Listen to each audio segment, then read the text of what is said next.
दिसंबर 2025 भारत की सबसे बड़ी एयरलाइन 5 दिनों में 2100 से ज्यादा फ्लाइट्स कैंसिल। एक ही दिन में 1000 से भी ज्यादा। दिल्ली से उड़ने वाली हर एक फ्लाइट रद्द। एयरपोर्ट्स पर लाखों लोग फंसे हुए। टिकट के दाम मतलब 5-6 गुना बढ़ गए। कुछ रूट्स पर तो 50,000 रुपए के भी पार। और जो एयरलाइन 84% ऑन टाइम परफॉर्मेंस के लिए जानी जाती थी वो सीधे 8-8.5% पर आ गिरी। ये कोई मामूली तकनीकी खराबी नहीं थी, ये एक पूरे सिस्टम का मेल्टडाउन था। चलिए इस कहानी की तह तक चलते हैं और देखते हैं कि असल में गड़बड़ हुई कहाँ। नमस्ते, आज हम एक ऐसी घटना की पड़ताल कर रही हैं जिसने भारत के आसमान को लगभग ठप्सा कर दिया था। हाँ, हम बात कर रहे हैं दिसंबर 2025 के इंडिगो ऑपरेशनल संकट की। और ये कहानी सिर्फ कैंसिल हुई फ्लाइट्स की नहीं है, बल्कि ये इस सवाल का जवाब देती है कि एक एयरलाइन जो ऑन टाइम होने का दूसरा नाम थी वो रातों रात पूरे देश के लिए मुसीबत का सबब कैसे बन गई। और ये कहानी हमें ये भी सोचने पर मजबूर करती है कि जब हम सिस्टम को सिर्फ तेज और सस्ता बनाने पर फोकस करते हैं तो क्या हम उसे अनजाने में बहुत कमजोर बना देते हैं। ये कहानी सिर्फ इंडिगो की नहीं, बल्कि उस हर सिस्टम की है जो अपनी क्षमता की आखिरी हद पर काम कर रहा है। तो चलिए कहानी की शुरुआत वहां से करते हैं जहां से इस पूरे संकट की नींव पड़ी। और ये बात दिसंबर 2025 की नहीं है, बल्कि लगभग 2 साल पहले जनवरी 2024 की है। हाँ, जनवरी 2024 में DGCA यानी भारत की जो एविएशन रेगुलेटर है, उसने flight duty time limitations FDTL के नए नियम जारी किए। FDTL सुनने में ये बड़ा टेक्निकल लगता है, लेकिन इसका मकसद बहुत सीधा सा था। पायलटों को ज्यादा आराम देना ताकि थकान की वजह से होने वाले हादसों का खतरा कम हो। अच्छा, तो ये सेफ्टी से जुड़ा नियम था। पर एक आम यात्री के लिए इसका क्या मतलब है? ये नियम मेरी दिल्ली मुंबई फ्लाइट को कैसे प्रभावित करता है? इसे ऐसे समझिए जैसे आप एक ट्रक ड्राइवर को कहें कि वो अब हफ्ते में 6 के बजाय सिर्फ 2 रातें ही लंबी दूरी तक गाड़ी चला सकता है। ओके। तो उतने ही रूट कवर करने के लिए आपको अचानक 3 गुना ड्राइवरों की जरूरत पड़ जाएगी। FDTL नियमों ने पायलटों के लिए कुछ ऐसा ही किया। अच्छा। उनका जो हफ्ते का आराम था वो 36 घंटे से बढ़ाकर 48 घंटे कर दिया गया। लेकिन असली बदलाव रात की ड्यूटी को लेकर था। तो यहाँ से मामला बिगड़ना शुरू हुआ। पर ये नियम तो सभी एयरलाइंस के लिए थे, है ना? और उन्हें लागू करने के लिए वक्त भी तो दिया गया होगा। बिल्कुल।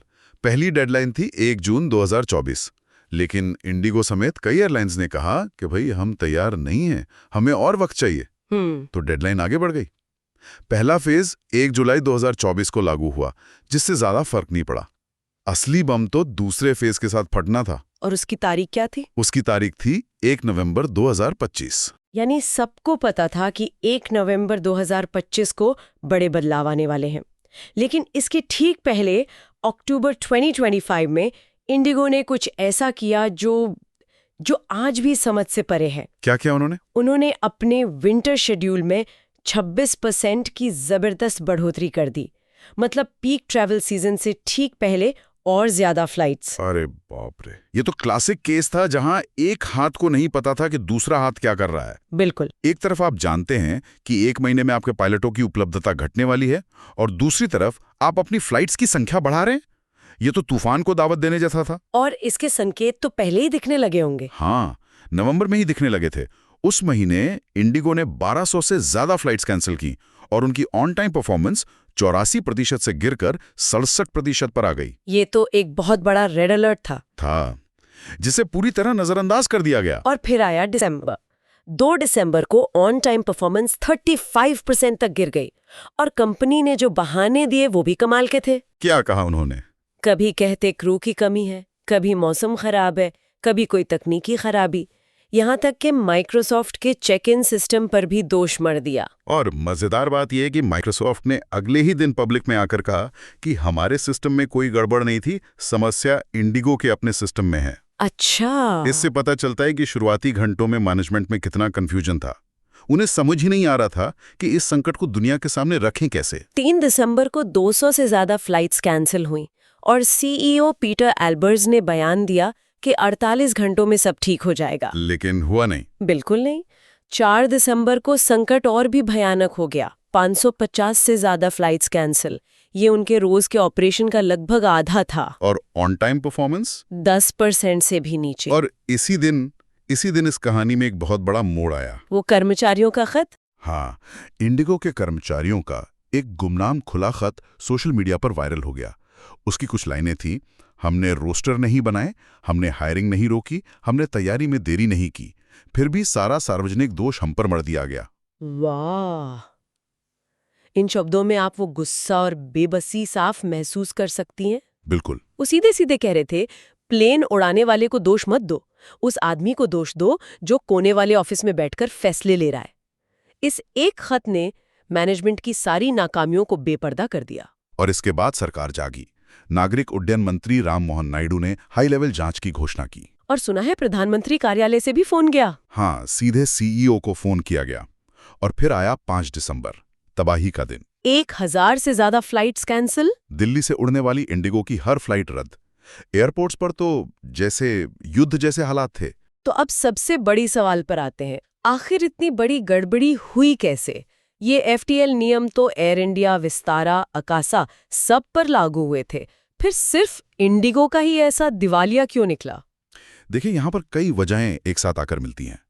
सबसे बड़ी वजह थी इंडिगो का बिजनेस मॉडल और नए नियमों का उस पर असर। अच्छा। जैसा मैंने कहा, रात की ड्यूटी के नियम सबसे ज्यादा बदले। पहले एक क्रू हफ्ते में 6 नाइट लैंडिंग कर सकता था, अब सिर्फ 2। 6 से सीधे 2? हाँ, पहले लगातार 5 रात की ड्यूटी कर सकता था, अब सिर्फ 2।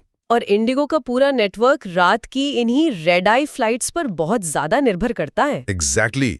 और यहीं पर वो बाकी एयरलाइन से अलग हो जाते हैं। एयर इंडिया या विस्तारा का मॉडल हब एंड स्पोक वाला है। मतलब रात में प्लेन बेस पर लौट आते हैं। हाँ, ज्यादातर। इंडिगो का पॉइंट टू पॉइंट मॉडल है, जहां प्लेन लगातार उड़ते रहते हैं, दिन हो या रात। तो जब नाइट लैंडिंग की संख्या 6 से घटकर 2 हो गई, तो उनके रोस्टर का पूरा गणित बिगड़ गया। अचानक बहुत ज्यादा क्रू की जरूरत पड़ गई होगी। उन्हें अचानक हर 3 जात की फ्लाइट्स के लिए पहले से 3 गुना ज्यादा क्रू की जरूरत पड़ने लगी। एक मिनट, लेकिन इंडिगो तो अपने बेहतरीन मैनेजमेंट और प्लानिंग के लिए जानी जाती है। ये यकीन करना मुश्किल है कि 18 महीने पहले बताए गए नियमों के लिए वो तैयारी करना भूल गए। क्या ये अहंकार था या पर्दे के पीछे कुछ और चल रहा था? ये एक बहुत अच्छा सवाल है। ये भूलना नहीं था, ये जानबूझकर की गई गलतियों का नतीजा था। मतलब? पहली और सबसे बड़ी गलती थी हायरिंग फ्रीज। ये जानते हुए कि नए नियम आने वाले हैं और ज्यादा पायलटों की जरूरत पड़ेगी, इंडिगो ने लंबे समय तक नए पायलटों की भर्ती रोक रखी थी। अरे! जब नियम लागू हुए तो अनुमान है कि उनके पास 300 से 500 पायलट कम थे। जबकि बाकी एयरलाइंस जैसे एयर इंडिया और नई अकासा एयर, वो तो लगातार पायलट हायर कर रही थी। बिल्कुल। दूसरी बड़ी गलती थी कॉस्ट कटिंग पर अंधाधुंध फोकस। अच्छा। और दूसरी एयरलाइंस के साथ एक नॉन पोचिंग एग्रीमेंट कर लिया। नॉन पोचिंग एग्रीमेंट मतलब कोई भी एक दूसरे के पायलट को नौकरी नहीं देगा। अच्छा। इससे न सिर्फ मौजूदा पायलटों का मनोबल गिरा, बल्कि जरूरत पड़ने पर बाजार से पायलट उठाने का रास्ता भी बंद हो गया। तो क्या हम ये कह रहे हैं कि जिस चीज ने इंडिगो को इतना बड़ा बनाया, ये एकदम कसा हुआ जीरो वेस्ट वाला लीन मॉडल, वही उसकी सबसे बड़ी कमजोरी बन गया? यही इस कहानी का सार है। ये तो बड़ी अजीब विडंबना है। लीन मॉडल का मतलब है हर चीज को बिल्कुल नपातुला रखना। हर प्लेन, हर पायलट, हर क्रू मेंबर का इस्तेमाल 100% या उसके करीब करना। कोई एक्स्ट्रा पायलट स्टैंड बाय पर नहीं, कोई खाली प्लेन नहीं। इससे पैसा तो बचता है, लेकिन अगर एक भी पुर्जा हिला तो पूरी मशीन रुक जाती है। और इंडस्ट्री में आमतौर पर एक बफर रखा जाता है। हाँ, आमतौर पर 10-15% क्रू को बफर या रिजर्व में रखा जाता है। इंडिगो के पास ऐसा कोई बफर था ही नहीं। मतलब उनके सिस्टम में शॉक एब्जॉर्बर थे ही नहीं। इसलिए जब पहली कुछ उड़ानें लेट हुई तो उसका असर एक के बाद एक दूसरी उड़ानों पर डोमिनो इफेक्ट की तरह पड़ता गया और 24 घंटे में पूरा नेटवर्क ढह गया। और उन्होंने कोई टेस्टिंग भी नहीं की थी? कुछ नहीं। उन्होंने नए नियमों के साथ कोई ड्राई रन या सिमुलेशन तक नहीं किया था। उन्होंने ये जांचने की कोशिश ही नहीं की कि नए नियमों के साथ उनका बनाया शेड्यूल काम करेगा भी या नहीं। इसमें रेगुलेटर यानी डीजीसीए की भी कोई जिम्मेदारी बनती है? उन्होंने इतने बड़े शेड्यूल को मंजूरी कैसे दे दी? हाँ, थोड़ी चूक तो उनसे भी हुई। डीजीसीए को इंडिगो के विंटर शेड्यूल को मंजूरी देने से पहले ये वेरीफाई करना चाहिए था कि उनके पास नए नियमों के हिसाब से पर्याप्त क्रू है भी या नहीं। लेकिन जिम्मेदारी तो एयरलाइन की ही थी। बिल्कुल, आखिरी जिम्मेदारी तो एयरलाइन की ही थी। अच्छा, तो पूरा सिस्टम ठप पड़ गया है, हजारों लोग एयरपोर्ट पर फंसे हैं। अब सरकार क्या करेगी? डीजीसीए ने क्या किया? सरकार ने बहुत तेजी से एक्शन लिया। 5 दिसंबर को ही डीजीसीए ने एक 4 सदस्यीय पैनल बना दिया। लेकिन उनका सबसे बड़ा और सबसे विवादित फैसला था नियमों में अस्थायी छूट देना। अच्छा। उन्होंने इंडिगो को 10 फरवरी 2026 तक रात की ड्यूटी के कुछ सख्त नियमों से छूट दी और सभी एयरलाइंस के लिए 48 घंटे के साप्ताहिक आराम के नियम को भी अस्थायी रूप से वापस ले लिया गया। यानी जिस नियम की वजह से ये सारा संकट खड़ा हुआ, उसी नियम को अस्थायी तौर पर हटा दिया गया। हाँ, ताकि किसी तरह ऑपरेशन वापस पटरी पर लाया जा सके। लेकिन इस पर तो पायलट यूनियनों ने बहुत ऐतराज जताया होगा। बहुत सख्त ऐतराज जताया। फेडरेशन ऑफ इंडियन पायलट्स ने इसे सीधे सीधे सुरक्षा से समझौता बताया। उनका तर्क था कि इंडिगो ने अपनी नाकामी से संकट खड़ा किया और अब यात्रियों की परेशानी का बहाना बनाकर सुरक्षा नियमों में ढील मांग रही है। ये तो एक क्लासिक दुविधा है। एक तरफ हजारों परेशान यात्री और दूसरी तरफ पायलटों की सुरक्षा का सवाल। रेगुलेटर के लिए ये बहुत मुश्किल फैसला रहा होगा। बहुत मुश्किल। पर उन्हें सिर्फ छूट ही नहीं दी, उन्होंने इंडिगो को एक डिटेल्ड क्रू रोड मैप, नया ट्रेनिंग और रोस्टर प्लान जमा करने को कहा। मतलब उन पर निगरानी भी रखी। हाँ, 12 डीजीसीए अधिकारियों को इंडिगो के ऑपरेशंस की निगरानी के लिए भी लगा दिया, ताकि ये सुनिश्चित हो सके कि वो पटरी पर लौट रहे हैं। इस पूरे संकट का आर्थिक असर कितना बड़ा था? हम लाखों परेशान यात्रियों की बात तो कर रहे हैं, पर इंडिगो को और देश को कितना नुकसान हुआ? आंकड़े चौंकाने वाले हैं। सिर्फ यात्रियों को मुआवजा देने की लागत ही 100 करोड़ रुपए से ज्यादा थी। सिर्फ मुआवजा? हाँ, रद्द हुई फ्लाइट से रेवेन्यू का नुकसान 500 करोड़ से ज्यादा। अगर रेगुलेटरी जुर्माने और बाकी खर्चों को जोड़ दें तो इंडिगो को ये संकट 750 से 1000 करोड़ रुपए का पड़ा। और देश की इमेज को जो नुकसान हुआ वो अलग। वो तो आप आंक ही नहीं सकती। तो अब इंडिगो ने फरवरी 2026 तक पूरी तरह से सामान्य होने का लक्ष्य रखा है। क्या ये मुमकिन लगता है? मुमकिन है, लेकिन ये पहाड़ चढ़ने जैसा है। उन्हें तुरंत 300 से 500 पायलट भर्ती करने होंगे। अपने पूरे रोस्टरिंग सिस्टम को फिर से बनाना होगा, जिसमें वो 10-15% का बफर हो। लेकिन सबसे मुश्किल है अपनी मानसिकता को बदलना। उस मानसिकता को जो सिर्फ लागत कम करने को ही कामयाबी मानती है, सिस्टम की मजबूती को नहीं। तो इस पूरी कहानी को अगर समेटे, हमने देखा कि कैसे नियमों को जानना और उनके लिए तैयार रहना दो बिल्कुल अलग अलग बातें हैं। हाँ। इंडिगो के पास पूरे 18 महीने थे। हाँ। लेकिन वो तैयारी करने से चूक गए। बिल्कुल।